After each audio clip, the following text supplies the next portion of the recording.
For decades, scientists have been on a quest, searching for the seat of consciousness within the intricate folds of the human brain. They've mapped every neuron, traced every pathway, but the essence of awareness, the you that experiences life, has remained a ghost in the machine. But now, in a stunning twist, they've stumbled upon something that seems to defy the very laws of physics they hold so dear. In a landmark study from 2023, researchers monitoring patients at the very edge of life discovered something extraordinary. As the heart stopped beating and the body began to shut down, the brain didn't just fade to black. Instead, it erupted, a massive, coordinated burst of high-frequency gamma waves.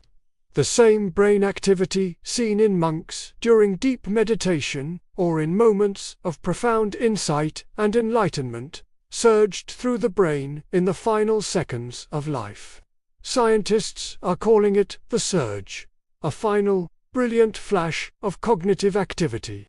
They can measure it, they can see it on their monitors, but they cannot explain it. More importantly, they can't explain where our awareness goes after the brain's electrical activity ceases completely.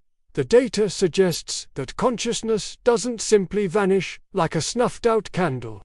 Instead, it behaves as if it detaches, as if it's separating from the physical body. It's a scientific observation that echoes what ancient wisdom has taught for millennia. Let's turn to the Bible. In Genesis, chapter 2, verse 7, it says, "And the Lord God formed man of the dust of the ground, and breathed into his nostrils the breath of life. And man became a living soul." This isn't just poetic language, it's a profound statement about the nature of our existence. It suggests that life isn't something that spontaneously arises from the body's chemistry. Instead, life is a gift given to the body. The soul, the breath of life, is what animates the flesh, turning a collection of cells into a conscious, living being. The body is the vessel, but the soul is the essence. The Quran offers a similar, yet distinct perspective on this mystery.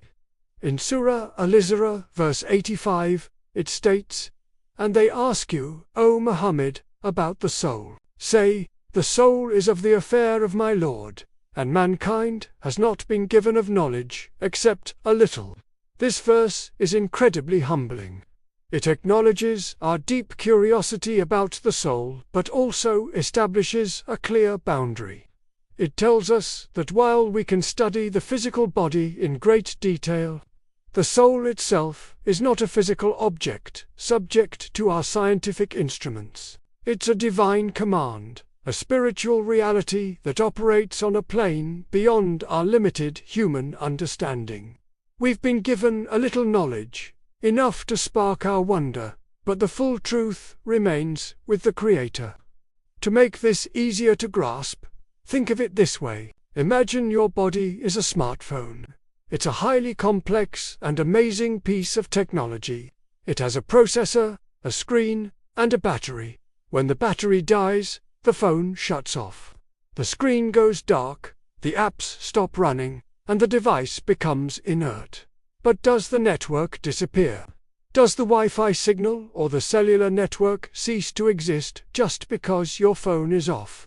Of course not. The network is still there, pulsing with information, ready for another device to connect to it. In this analogy, your soul is the network. It's the invisible connection that carries your unique consciousness. Your body is just the device you're currently using to experience this physical world. When the device breaks, when the body ceases to function, the connection isn't lost. Your consciousness, your soul, doesn't end. It simply disconnects from this temporary device, ready to connect somewhere else. Here's the closing truth, the point where science and spirituality converge. Science can meticulously measure every electrical impulse in the brain, but it cannot measure the light of awareness that shines within it. Ancient scriptures can describe the soul, offer us metaphors and guidance, but they cannot contain its infinite nature within their pages. The ultimate truth is both simple and profound. You are not the body you live in. You are the soul that uses it. You are not the hardware. You are the eternal consciousness experiencing a brief, beautiful moment in a physical form. If you want more videos that connect the dots between science, faith, and the mysteries of our universe, make sure to hit that like button and subscribe to the channel. This journey into the heart of reality has only just begun. Thanks for watching.